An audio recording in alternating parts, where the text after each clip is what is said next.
Welcome, everybody, to another edition of FireHouse Table Talk. I'm your host, Scott Jones, coming to you from the Sober Life Studios. This is, of course, sponsored by One Brother, One Sister. One Brother, One Sister, whose mission is to help first responders, our veterans, even working with bail agents and unions throughout the country to help people get educated on addiction, alcoholism, trauma, and mental health. And for our first responders, we, of course, bring all of that to them at no cost to the first responders. But we do count on your sponsorships and your donation. So go to onebrother1sister.com to help us.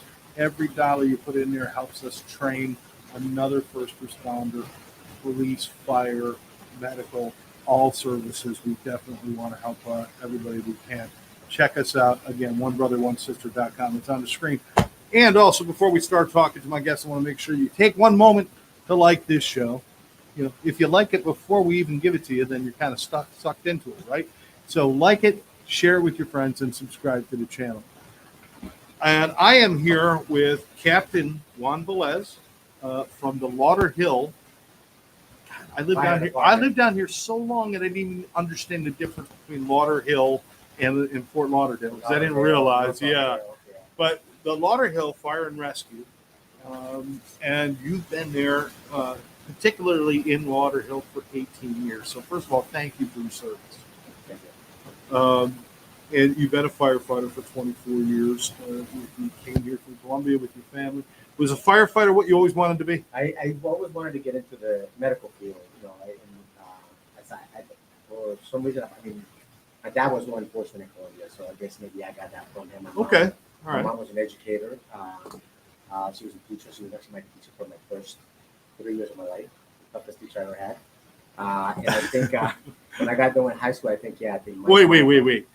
She was in the school? She was my teacher for the first 3 years, yeah.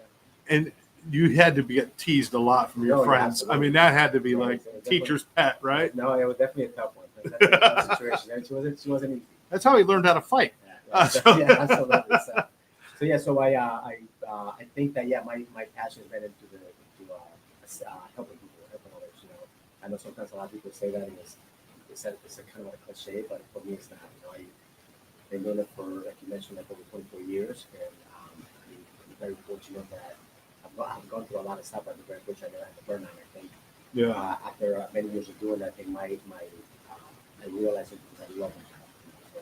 So yeah, I've been doing it for a while. And we know, and we'll talk about this a little bit later, the fire and rescue services are spending much more time in thinking more about the mental health of their employees as well. So it's not like the old days where you had trauma, and nobody talked about it. But where did you, before you came to Lauderhill, where were you? I was in Central Florida. So I went originally to Central Florida to go to school up there. And I became a firefighter. I wasn't a medic yet. I went up there and I wanted to, kind of explore the PA schools the way I wanted to go, and I became a medic. Okay. I went to the fire service, did several years over there. I worked also on the local trauma centers to learn how to explore myself. You say this is in the Orlando area? Orlando area, okay. Yeah. In about 2005 or so, I had a really good friend of mine that came out of New York that was part of the 9/11 thing. He was, on the stock market. That's at the time in the second building hit and worked out. They relocated to Boynton Beach. Came home one day and he started having a lot of problems with her. She ended up leaving. And I had nothing in Orlando other than working for the fire service, and my buddy was here, so I moved out there. Oh, okay. I quit my job for the fire service in Orlando.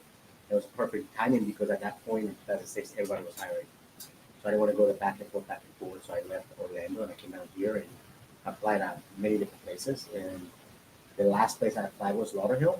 The first place they called me, and I got the job offer. I went in on Thursday for an interview, got the job offer, and canceled everybody else. And I've been in Lauderhill ever since 2006. 18 years later, was it the right choice? Absolutely. Okay, I just want to make sure. I think for no me, regrets. No. I think for me, like doing the position that I had, that I'm fortunate enough to be able to still do. I think the right place could be anywhere. But I love Lauderhill. Lauderhill has been very good. The departments are very good to me. Right. Good strong administration. We have a good camaraderie, and the dynamics of Lauderhill brings a lot of experience to you. It brings a lot of different calls. We have a lot of different active groups. We have a lot of stuff. We deal with our fires. Yeah, we speak a lot to firefighters from Miami and from Palm Beach Gardens, and the fairly large areas. Lauderhill is a little bit smaller area. Now you pack. I think the 2020 census says 75,000. You're probably well over that now. We're way over that. Yes, very Yeah. compact. It's a very interesting dynamics of population because you have, I don't know if you know, but Lauderhill back in the day was the first indoor mall.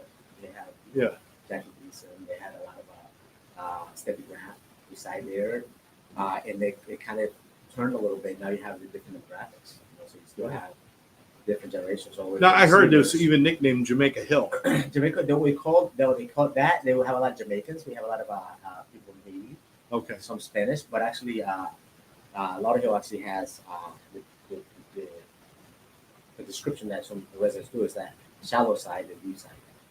So deep side is west of the turnpike, Okay. and then shallow side is east of the turnpike. Gotcha. Those are the little regions that people describe it as. Oh, okay. Yeah. Well, that I makes have sense. heard Jamaica Hill before as well. Yeah. Yeah. And with that, now that population, I want people to get fooled because you deal with some unique things being in a seaside town in Florida, especially down here. Your population fluctuates. There's people moving in and out all the time. And on any given moment, you've got tens of thousands of people there who are just coming from other cities or coming for vacation and let's not even, I mean, spring break, it's off the hook. Yeah. And you got everybody.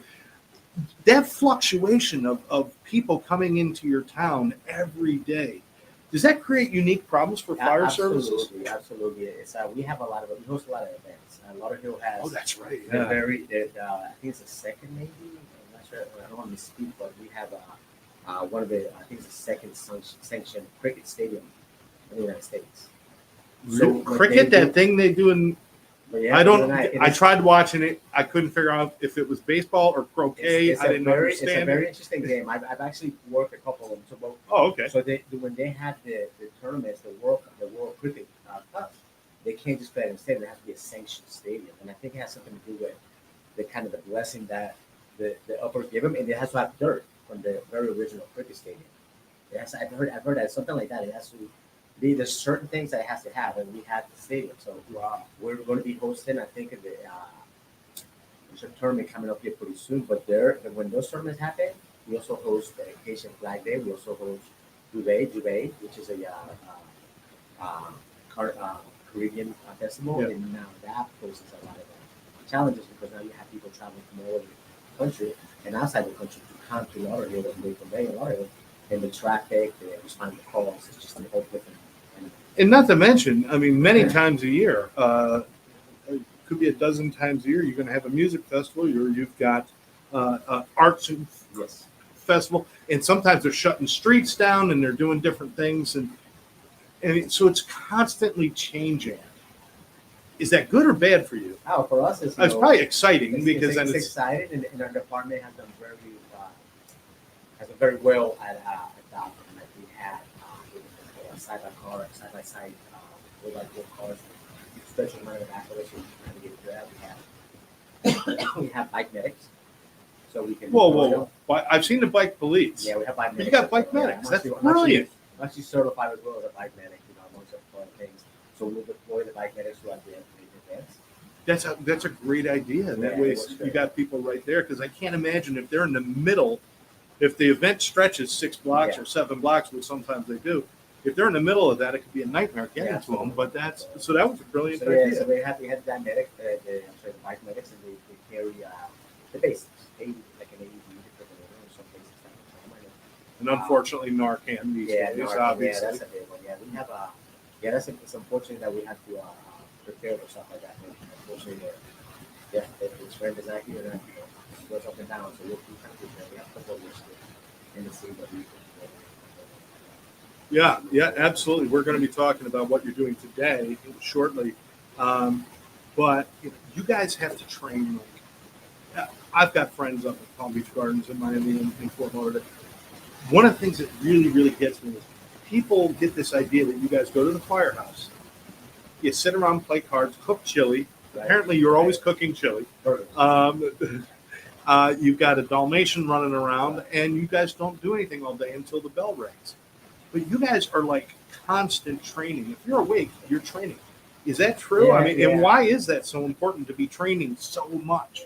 Absolutely. I mean, the fire rescue has evolved a lot in the past 5, 10, 20 years. You know, the medications that we carry in our drug hospitals, the business for medical care, is basically the medication that a doctor gives to a patient when they come in with a cardiac arrest and stuff like that. So I think it's very important for us to stay on top of the game. On top of it, you know, before it was fire rescue and fire ambulance, now they come together because of fire prevention has been used to provide fire rescue.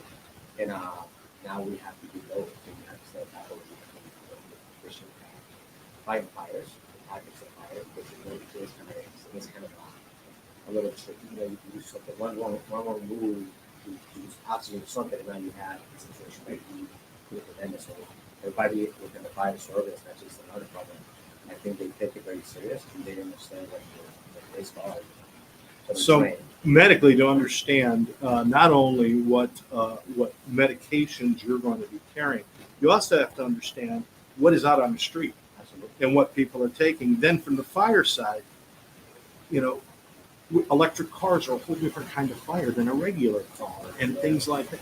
So you guys are constantly having to do this stuff. And I assume the advantage is that if I train a lot, even though it might be a pain in the butt, when I go out, I'm prepared to do what I got to do and not have to sit there and make phone calls and try to figure out what to do. Right? And I think you know you said it 100% correct. I know you train you kind of go into autonomous mode. I guess you could say that. I always hear people saying that you know we do jobs that they can't do. I can do that. Everybody can do a job. We just have to do it. So I think it's prepared. But if you look at situations like the Boston bombing, you really struggle with them. They don't have that thing. They don't have that thing. Right? Yeah. Boston bombing, there's people who don't have the talents and the future and the people just take out the shows and they're take a lot of lives. And do your job, you just do what you have. The funding and education of other schools. So yeah, when you guys look up, yeah. Absolutely, and a shout out to the city of Lauderhill for supporting you, obviously, because it's the city officials who make the decisions on what you can afford to do and not afford to do. So, and county and state as well, but the city of Fort Lauderdale, of Lauderhill. And by the way, if you haven't spent time in Lauderhill, great restaurants, great shops, antique shops, art shops, just great restaurants. I love the pier, going out on the pier and hanging out and stuff. So beautiful place. Is there something cool about being in a smaller town where you get to know people better too? Absolutely. You know, I did I'm in a different position now. We'll talk about that, but for the public career for the last time, yeah, it's a small community and you get to know the residents. I like the idea of being a small economy just with Yes. And that one-on-one and the administration really will know their limitations and what their strengths are and what the limitations are. So when you get the call, you can assign the population. Yeah, you see Bob show up, you know he's great at that. You can grab his, hey, you know, and that makes sense. Other departments, like when you talk about larger departments, like down in South Florida or Palm Beach County area, with those departments, if you have somebody that doesn't have the reason to be in a career, maybe they're not as a motivated and dedicated to the position, if they are lazy and don't do the job or don't train, they technically can move to a different district. Right. But technically, by the time they make it around, because you have 20 plus stations, Miami's got 1,100,000 stations. They're like the new guy, or you're the new guy. But technically, somebody could be a less proactive employee and technically survive a whole career because they'll just go push them over there. Well, they got more options to say. Well, we'll put you over. And you guys have limited options. It's like you either got to be there or you're not there. Yeah, we have accountability. Everybody works differently. Not everybody works the same way. There's, when I was an officer at a station, I was I had between 5 or 6 people under me every day. I was on the engine, and we were call it like medical calls. Sometimes they rescue people by themselves. There was a higher acuity call, like a car accident, fire, obviously, or a cardiac arrest, or something sound like trauma alert, which is criteria for certain things. We all went together. And yeah, when you have a small department, then everybody operates different for the tactics, but you see that the people that work similar to you gravitate to your station, so it makes for a good, better cohesiveness of a work environment. Because I don't have to tell somebody what to do. They technically that they know how I operate. I was um, very, because I understand the liabilities and the risk for this job. I understand that if I don't do the proper thing, somebody can die, or I can die, or one of my crew members can die. So I was trained every day with the guys. We did physical with the contract. We have go start my I work every day in the shift. Yeah. I made everybody go out. You're all gonna work out together. You don't have to do what I'm doing. Or we did the workout outside, or we didn't go. So yeah, it's a bad thing for me. I like this more. I love that. Department concept. I think it's definitely working. I love that. And again, you get more opportunities to meet the public and to do things because you're not spread so thin quite as much. But you got, again, being a firefighter in Florida, you're also dealing with things like natural disasters that other firefighters throughout the country don't have to worry about. Not many of them have to understand how to deal with hurricanes and floods and things like that. Is that a big part of the training? Is those situations? Yeah.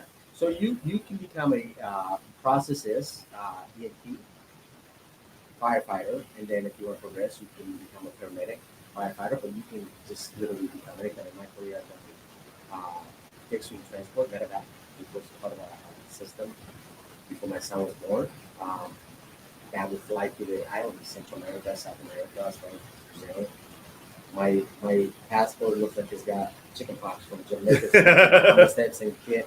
Wait a minute. If you're an emergency rescue, you have to bring your passport? No, but so I work my my fire position, and then I did my part-time job. Oh, I would medevac. I see. For a company that came out of Lauderhill, so literally we put on call, and when somebody had a bad day somewhere, we open that. Most of the time it was tourists. It's kind of like Doctors Without Borders. It's kind of like they will hook you up. They will put you like either with a nurse or a medic and respiratory therapist, and sometimes it will be a medic, a doctor, and a nurse. So that way you have the components depending on what kind of case you have. So I've done that. I've done diagnostic for plastic ago. That was kind of interesting. Diving in canals in the middle of the night. Someone pushed up on times. You have one person in the fence with a rifle out just in case a gator comes along. Yeah. A lot of I had a couple of rescues, but a lot of some of the guys that I did in case of rain. That's not what cars or something else. And I don't know how it works. I get a little humidity in my light and it goes out. I would see a Mercedes or a BMW driving up an hour. And I would see the lights flash, and I was like, "How is this even possible?" I know it's like most people. You would think a car driving into a canal is a rare thing, but it happens a lot more than people know. Yeah, especially when you brought up the flooding. The flooding caused a lot of problems. We had a call a couple of years back during a hurricane where a gentleman thought he was going into the road and literally drove into the canal. We've actually got a parking lot near my house in Davie where it floods very bad. The parking lot and people. Of course, they don't know where they're going, and every parking lot's got their swales and their little divots and and you go through, and there's 5 or 6 cars just pointing straight down, ass up in the air. Absolutely. Absolutely. It definitely puts a lot of challenges. And you talk about the training, like you become EMT, firefighter, paramedic, get into a department, there's a process. And as a fire paramedic, you go up to you want to get promoted to a driver engineer, which is the gentleman who drives the fire truck. So they have to go to school, learn water dynamics, friction laws, all that stuff, because they have to pump the water to a fifth floor. You got frictions, everything. That's the next step, promotion. And then after that, you don't have to promote if you don't want to, but this is the progression. Then you're a driver engineer, and then you become a captain, right? And after that, there's a battalion chief, and so on and so on. So from district chief down, the battalion chief, we're all front line. And then you become up for the administration. But everybody within our department is coming. So whether you go upstairs or not, we all carry the gear in our cars. You can respond to any other calls. So if a major incident happens, we all. I've always wanted to ask: are you guys trained in water rescue as well? Because again, another unique thing. You don't have people in Colorado trained for water rescue. Yeah, we do. I as I mentioned earlier, I did in the flight medic, but that was outside of the department. I've done the dive rescue. So when I was dive rescue, my truck had the dive gear. So call came in, whether it's in our city, or we would do like mutual aid for like Sunrise if their dive team wasn't available, or even the county. Matter of fact, one of my last calls as a diver was when we only became divers at the second dump. It's like I say, it's an old dump that's been squared off and you have to get up in there. There's a lake behind it that's pretty deep. 3 or 4 young adults went into it, and we had DSO, Sunrise, us, and Florida. I think it's going to be I never got to go in the water because I was coming from way in the west side. So technically, I was in line for one of the west siders, but I was but yeah, I've done that, and also with SWAT medic. Wow. Yeah, many departments. That was actually pretty interesting. Pretty good training.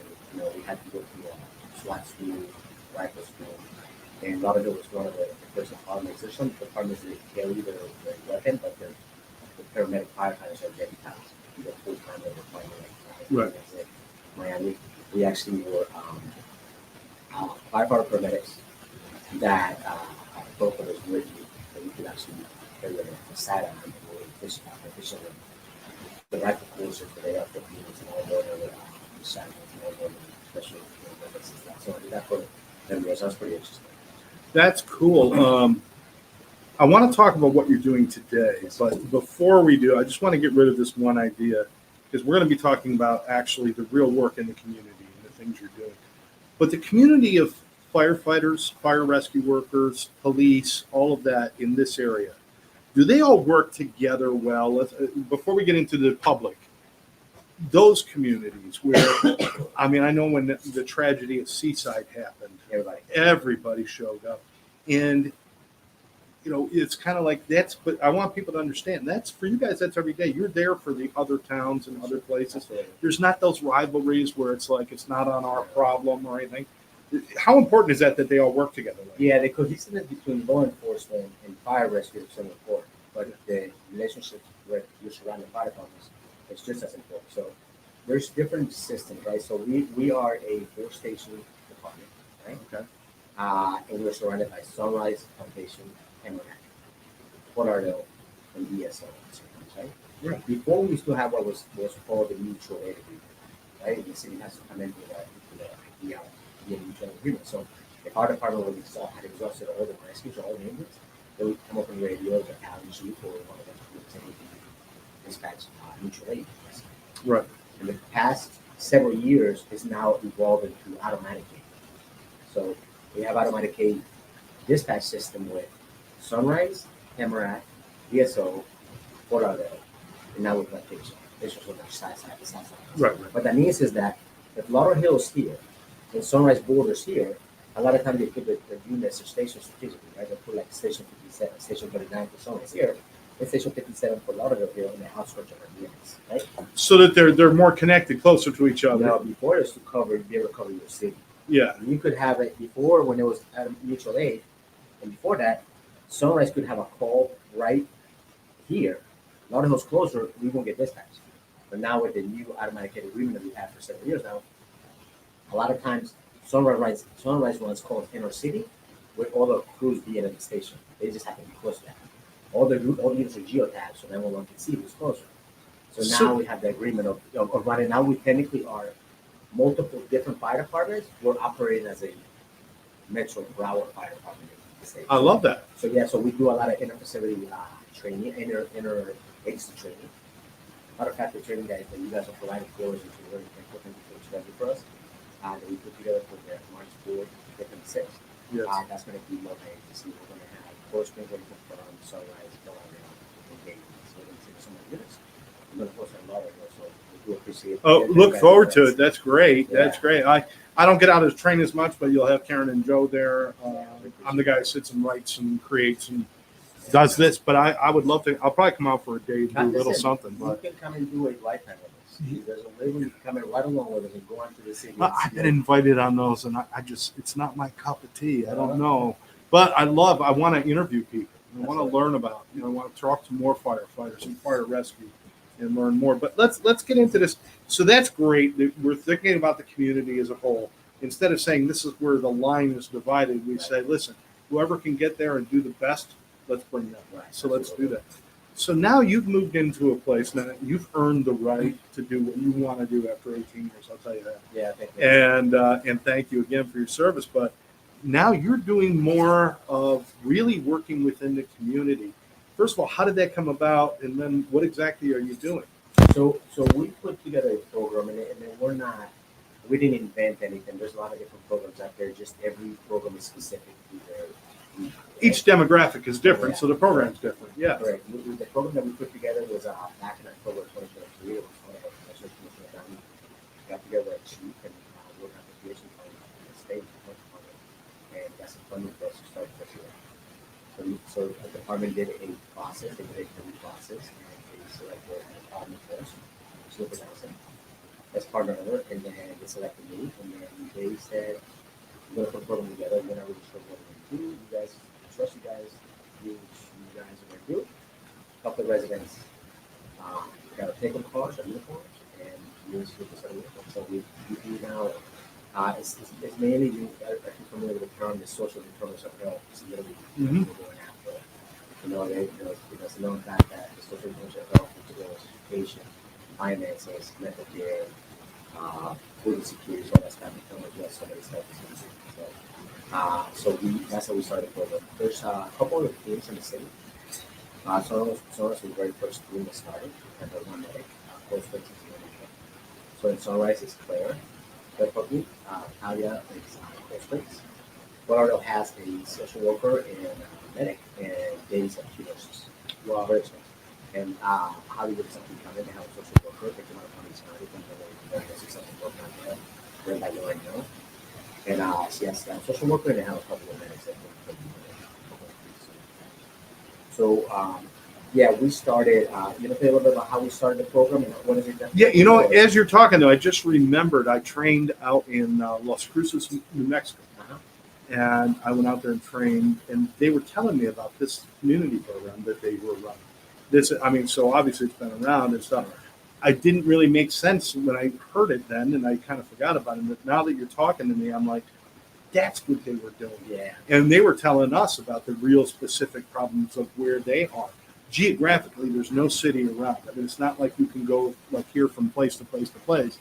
It's like if you don't have a job in Las Cruces, you got to drive a long way to go to work. And then there's a lot of problems with language. I mean, a lot of people not speaking English, and then different things. So, and there was holes in the system. So I am so glad we're doing this here. But I was just excited. Now I was like, that's what they were talking about. And I tell you that it's like I said, it's nothing new. We just been very fortunate that our administrations and our commissioners or city manager has provided a lot of support for us. And they have kind of trusted us and allowed us to go out and do what we do. And they a lot of communicate with the departments. The thing is that sometimes it's not we have done it with a red tape or somebody might not know it, might not have the information that you have. The process might stop here. And we were very fortunate that our Chief Flores and my Minister Residence, Chief Gonzalez and Chief Operations Chief Secretary, they have allowed us to do what we do. And it was, our office is in fire prevention as an inspector in the head. My partners over here, I'm over here, and at the beginning, it was like, they come in and like, what are we doing today? What did you guys do yesterday? And then we would give them reports every Thursday. We would give them what we've done. And after a while, they just kind of saw we just moving through, and now they just get our emails and reports. But they don't come anymore. We got to chase them for it. But they swim because I'm chasing for them. At the beginning, they will come in. What are we doing today, guys? Now it's I got to chase them. But I think that's the economy that gives us is very trouble. What is the name of this program? Is there so there's different things. We started with community paramedics in the district. So the foundation that we're working under is another system is called Mobile Integrated Health Treatment, MIH. All right. MIH is what you were describing a minute ago. It's been around since like the mid 80s. It started somewhere in like Red River, New Mexico. And what the idea was that they would go out into the rural areas, and let's say a little village, a little farmer would have a medical emergency, but they didn't have primary care, they didn't have visits. Right. So the medical directors got together, put a program together, and train their medics to do antibiotics or stitches or minor sutures. So stuff like that, and they put them in a unit, send them off to the medical an hour, 2 hours to get someone. Yeah. I mean, you're not going out to do heart surgery. No. You know. And then the government addressed most problems. And now the MIH programs, the new programs, have now turned into the urban area because now we're addressing the social problems of health. People have become very dependent on 911 in the emergency room as a primary care. They don't know that the way the system is getting. If you have an emergency, call 911. Absolutely. Because your emergency might not be my emergency, but it's your emergency. So we're going If you're calling twice a week for 6 months, it's time to think about what you're doing a little bit, right? Absolutely. Yeah. So and I think that the government, the states are really pushing this. So a lot of the teams are very active. I think that up north, New York, Carolina, California, all those places have pretty strong teams, and their MIH teams are together with hospitals. So now they send a medic and a nurse, or a nurse practitioner, or a PA, to a home for a person who can't get out of the house because of transportation or whatever, and they're just bound to get into a home. So technically, that's how the system's supposed to work. So right now, it's me and my partner, and we're getting into something yet recently with a social worker and corporate community. So that will be the diverse stuff. So for people out there who don't understand the ins and outs of all of the MIH and things like that, are we talking about things like obviously mental health issues? Absolutely. How about addiction issues and things like that? Because that's a huge problem down here. Huge. It's very. I always say that our jobs are. You talked earlier about the intersection of people, the first responders. You go to the grocery store, sometimes it gives a hard time because you guys are shopping, but they don't realize that they're just trying to them. That's it.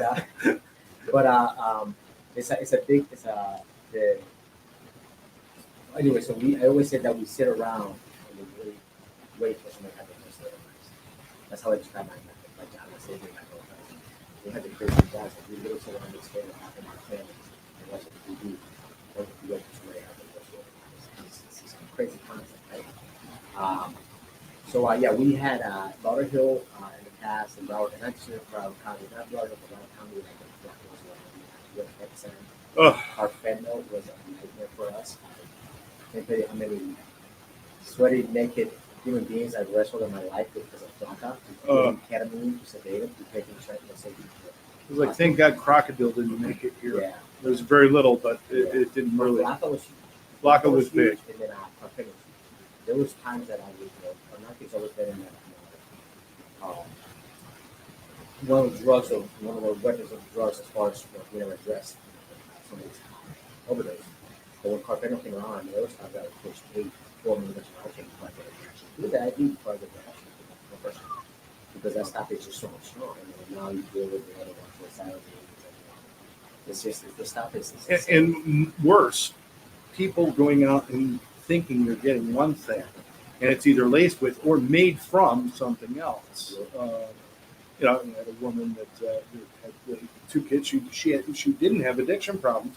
Her friend gave her a Xanax to help her calm down for something. She took half a Xanax. Turned out it was pure fentanyl, and it killed her quick.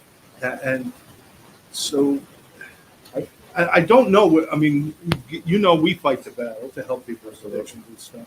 Are we making a dent? I think so. Absolutely. I tell you what. One of the things that we do with substance abuse. Don't grab the wire. That's all, because you could get a little zap, which is fun. It's fun to watch, but we don't want to.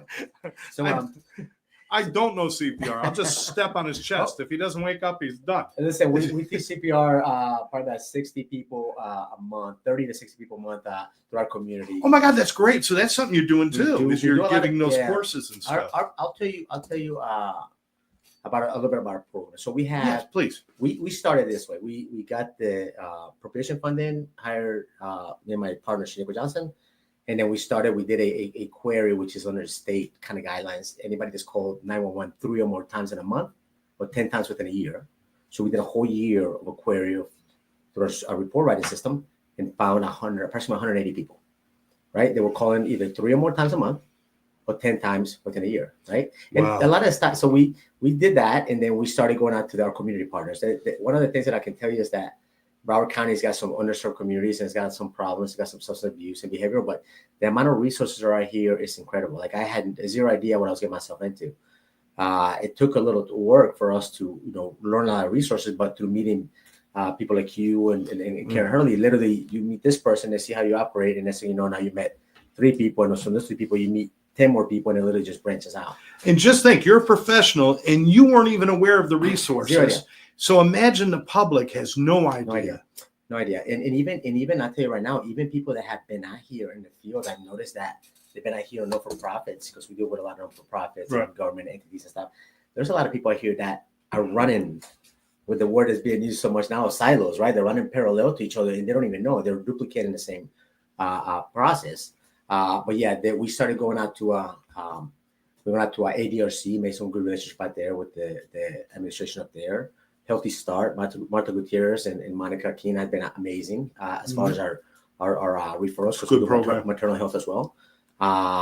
Selena Keene actually was one of my first contacts, and she put me in Broward Behavioral Health Coalition. Next thing I know, I was part of the WFR, and then CRT and the MAP program, and I get pulled over. That's fantastic. Literally, with a conversation with her, probably I called her late one day, and we spoke for about 30, 40 minutes, and next thing I know, my email was full of resources. So that's been the one of the blessings for us, because I say this all the time: it's not what we're doing, it's what you guys are doing for us. Because if I was out in the community and identified a bunch of problems and I had no solutions, my resources, then I'd be frustrated, because all I would have would be a bunch of problems. So then you'd be like, then you just may as well work for the government. You could point out all the problems, but not do anything about it. Exactly. So that's been our thing. So we did our search, met our community partners, all the way from seniors to maternal health to substance abuse. Got great relationship with BARC, with the hospitals, when they educated the social workers, develop a QR system. So our crews refer people to us. They go. We have a criteria they can refer to us, but they also can use their own judgment. They might walk into something and say, "Hey, this doesn't look right. It's a couple elder people. They might need something. They're cluttered, or need food or something like that." They refer us. It comes to my phone, my partner's phone, and my direct supervisor, my EMS chief, Chief Gonzalez. So we go out. Me and my partner divide them and go out. And like I stated, we started with 180. And in the first 3 months, we had 110 down to 0 calls to 911. And it's been all through like education. We go to hospitals, make hospital visits, go home visits. Substance abuse is one of the big ones. Lauderhill has been very fortunate that we don't have as much of a crisis. We still have a crisis.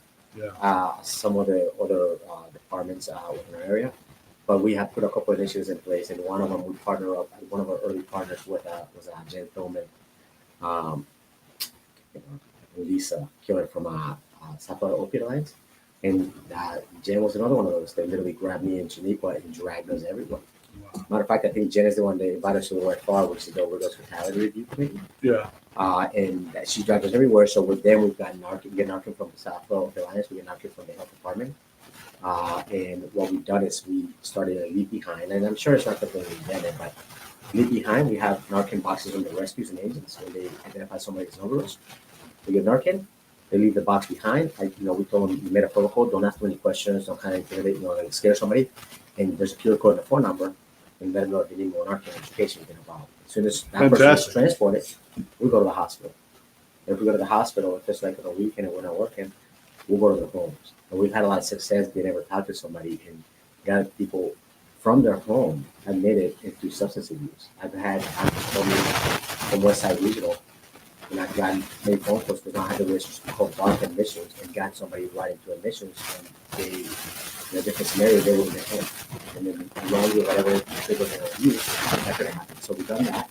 We have also done, I've heard that we're the first fire department in South Florida. I don't know if that's accurate. But just like many places throughout the country have Narcan dispensers. We acquire some Narcan boxes from Opioid Alliance, and we keep 4 doses of Narcan. Have some video educational links so they can look at it. We have 34 throughout the community. We targeted a couple of areas that we've had some hotspots in. For example, we have a community that has multiple buildings, and in the bottom, first floor of the building, there's an AED. We put the Narcan box next to it, and we took a step farther, and we actually have tagged it through 911. So if you're in this building on the 3rd or 4th floor, you might have walked past this defibrillator, which you think is an automatic defibrillator, but you don't realize it's a Narcan box. Right? So if you're on the 3rd floor, there's somebody has an overdose, 911 now has in their system that is tagged, and it says, hey, go first, go to the lobby, and we put instruction there so they can give instructions to the person to administer Narcan. Because, we're an ISO rated fire department, and that's kind of like the highest level of ISO rating. That's achieved through, there's many throughout the country. That's achieved through response times, type of level of equipment that we have, and type of level of care we can provide. But even as a ISO rated 1 fire department, your response time is got to be under 6 minutes, right? If you identify somebody who's going through a drug overdose, and you identify them, by the time you identify, they're kind of in the red already, right? They're already breathing, they're gurgling, they're making sounds. You're already in the red. Yeah. Brain damage starts happening between 4 and 6 minutes, right? I just told you that we're one of the highest ratings. We hold the ISO rating of 1, right? And we don't have to be there until 6 minutes. So now, if you identify somebody that's going down, and I'm doing the right thing by making it there under 6 minutes. Doesn't mean that it takes 6 minutes. Sometimes we get there sooner. But brain damage starts at 4, and it's irreversible at 6 minutes. By teaching people how to use the Narcan and dispensing it to our community, and also teaching people how to do hands-only CPR, the AED, and on top of that, with that we do bleeding control and chronic illness and a couple other things in our classes. You're now technically your force just got that much bigger because now your residents are now being able to do some of the stuff that we're going to do, right? Yeah. So the fire department has had a lot of success with their ROSC, return of spontaneous circulation is what you call it when you get somebody from cardiac arrest for whatever cause like that. And it's because they've concentrated a lot on the hands-only CPR. And hands-only CPR is amazing. We have it. We teach it once. We have it in our schedule once a month. But we also do additional classes like we do to Healthy Start. Brings Healthy Start from Henderson or Avanti or Healthy Mothers and Babies. They bring women to our station, and we have it set up to where we have between 30 and 35 women, either pregnant or brand new mothers, and we teach them adult CPR, pediatric, infant, choking, the AED. So I think hands-only CPR has come a long ways. I know that for medical personnel, you have to have the full BLS, which is the respirations and everything. But they found that hands-only CPR is very effective because if we have a person in the room and they go down right now, they're oxygenated, right? Whatever took them down might have been like a heart attack or stroke. They have oxygen. They went down, right? If you jump on that person and all you do is compressions, you're going to circulate that oxygenated blood to the brain, and then you're going to minimize the chances of brain damage till we get there. Right. And before it was like, you do 2 respirations, 15 compressions, 21. And I think that was creating a lot of problems for the residents, for the community, because they were like, oh my God, if I do it wrong, like if I don't know how many respirations. Yeah, if it's too complicated, people are going to be afraid to try. Yeah. And we always want to make sure that that's not the case. And I think that hands-only works a lot because we educate them about the Good Samaritan Act. Okay. Florida, right? A lot of people think they're going to get in trouble. If you're doing it within your scope of practice, you're not getting in trouble. You're not going. And we educate them on like people think, oh, like I'm going to damage organs and this and that and break ribs. I've been doing this for 25 years.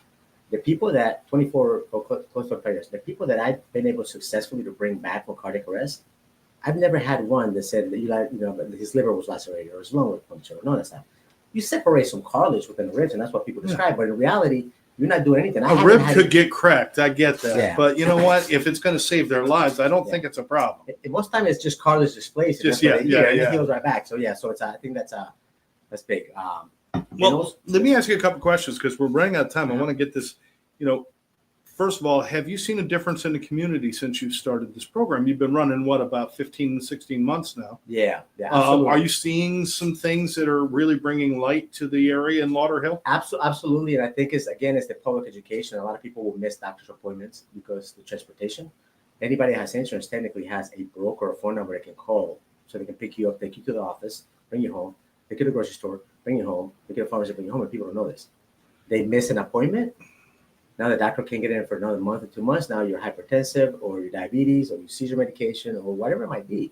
Now you're getting yourself in trouble, and where you end up at the emergency room. So we do a lot of education. We do a lot of connection. And that we definitely have seen a big change. I'll tell you this: out of the 180 people we started with, we had number 1, number 2.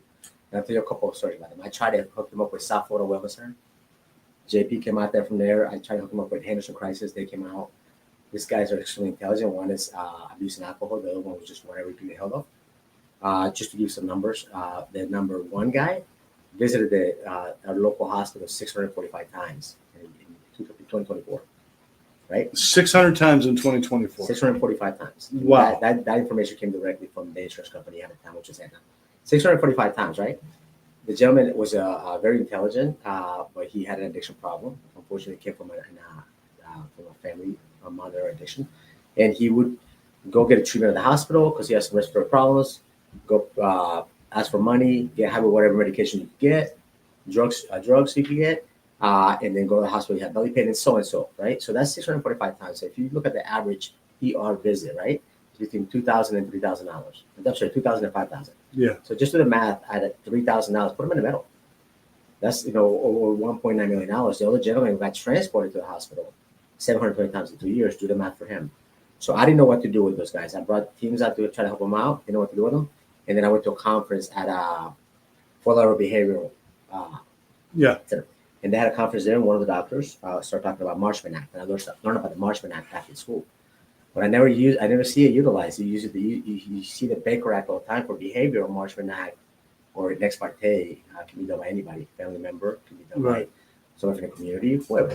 So I told myself that I was going to learn. I researched some of my resources and learned how to do the Marshman Act. A lot of reading, got the paperwork, developed some relationships with BSO Baker Act Task Force.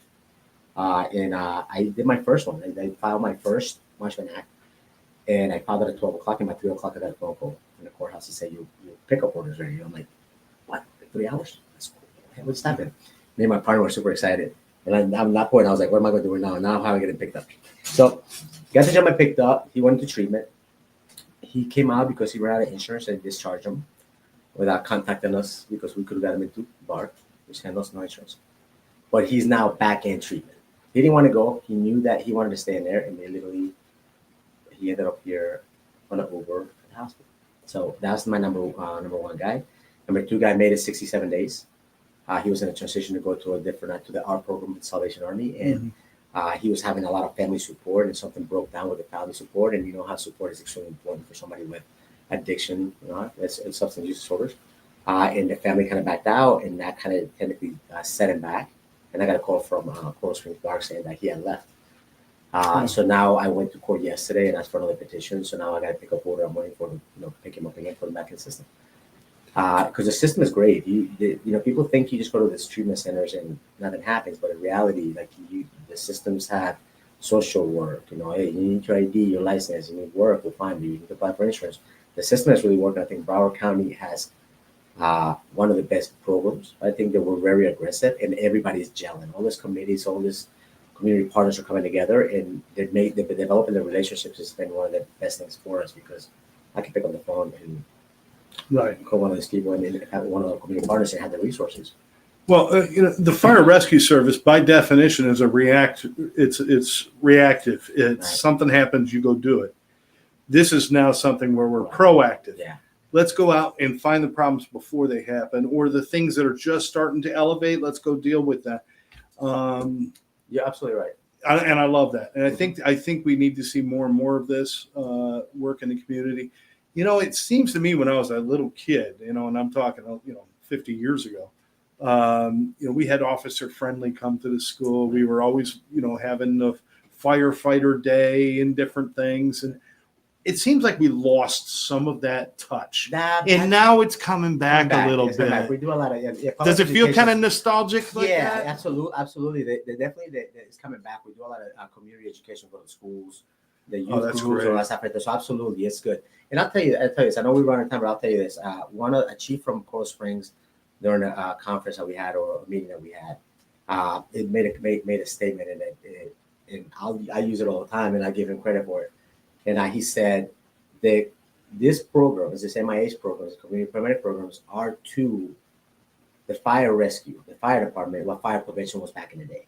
Fire prevention back in the day with inspections and fire marshals, that wasn't a law. That was, people just said, hey, let's start doing this. Let's start sprinkling. Let's start doing open doors that release when there's closed when something happens, right? That didn't exist. And no, it wasn't a law. You didn't have to. You don't have it. It wasn't an ordinance. And then it got to the point where the state saw, oh my God, this works. And they'll go like, oh, we're going to pass a law. Everybody's got to have it. And I think this is where this is going because the amount of reduction that we have done and unfortunately have to be done in the last 15 months and our other teams as well, because we communicate a lot, is making a big difference. At some point, the state's going to go, let's pass it through because if not, Medicaid, Medicare ain't going to exist. It's not going to exist. That's the reality of it. I just told you about the two individuals that are at large, right? and between them together were like $5 million in 2 years. How much homes can you get with that, right? How much stuff can you do? How much good you can do with that? And I'll say this: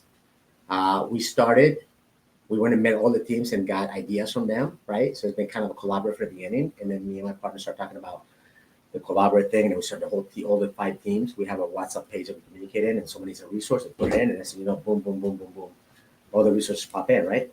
I will tell you that a couple of weeks ago we were approached by Chief Torres, our chief, and Chief Gonzalez from Navy, and they discussed about us becoming a committee, and they've done that. They actually put it through a vote last week, and now we're officially Broward County MIH subcommittee. So now we're going to have chair, co-chair. We're going to have an entity that now we can hopefully build something. The other departments want to come up into the system. We can assist. So you went from a project to almost a legitimate department on its own, which is cool. Yeah, it's been pretty cool. It's been pretty cool. Me and my partner, our schedules are Monday through Thursday, and I'm on the phone Friday, Saturday, Sunday, and people are like, "You always work?" And I say, "Well, we're putting something together, and I'm enjoying it, so it's technically not work." So if I'm sitting on the couch and I get a phone call from a social worker in the house to say, "Hey, I want to need a wheelchair because I need to discharge somebody home and they're homeless," I make a phone call to ADRC, or now I have multiple wheelchairs that people have donated to me, and I'll call my chief and say, "Hey, can I have one of the crew members bring a wheelchair to the hospital?" Right. So technically, we got a fast track to social works. Not to take away from social work, because they do a great job. But this job, it is 60% of social work, and then the rest of it is right. Right, but you obviously don't go on beyond the scope of your own knowledge. No. But when you find somebody with a problem, you can identify and then get them to who they need to be in front of. Absolutely. That's fantastic. I assume that you can retire soon. I could leave now. I could retire right now. So what is it? And with the last minute, what is it that makes this so important to you? Personally, listen. I don't like to do a lot of quotes and everything, but somebody said before that if you pick a job that you love, you'll never work a day in your life, right? And I think I've been very fortunate that I went down the road that it was fit for me. So I see friends of mine that go through burnout and have situations and have personal issues, and I unfortunately went through a divorce a while back. But the only thing that really, really helped me out and not burn me out was my job. My job was my therapy. So I've been very fortunate for that. So yeah, so that's I got the passion for it. I had set myself up for long-term disability insurance that would compensate me really well with my pension. I could leave right now. I could leave any day right now. Yeah. And I had set myself up because my goal, my idea was to finish my career in the front line with the crews until I couldn't do it anymore. And in that way I would just move on. But now that I'm in this position, it's opened up a lot of doors. So I think I'm gonna be hanging out for a while. Somebody might be upset because they can't come up, but I'm gonna be hanging out for a while. So my partner was the same way. She did rescue, paramedic, and she was my very first partner when I came to Lauderhill in 06. And then she went to inspections. And every day we talk about she was like, "Oh, I'm in the drop. I can do 8 days." And then we laughed because about 2-3 months after we started the group, and I'm like, Jennifer, I haven't heard you talk about the drop clock in a very long time. And she goes, "I'm staying." So it's kind of worked out. It's probably you got that thing in your head. It's like there's still more to do. It is. And maybe one day you'll get to that point where you're like, I've done all I can. It's time for somebody else. Yeah. But until that day comes, we thank you so much for what you do. And thank God we've got people like you in our communities who find the joy in being of service to people. That's terrific. Too many people, there's too much selfishness, too much greed, too many things going on in the world right now. We need more people to care. And who knows? I mean, just the small change you've seen in the period of time, if that each year gets better and better, and we get more and more programs involved, more and more people involved, and certainly more and more knowledge out there, so that there's no stigma of having problems and stuff. There's a lot of substance abuse and behavioral needs help, but I think the right players are here in Broward County. Broward County is pretty tough. Broward County is doing great. Not to slight my friends in Miami-Dade or Palm Beach, but Broward is doing their thing right now.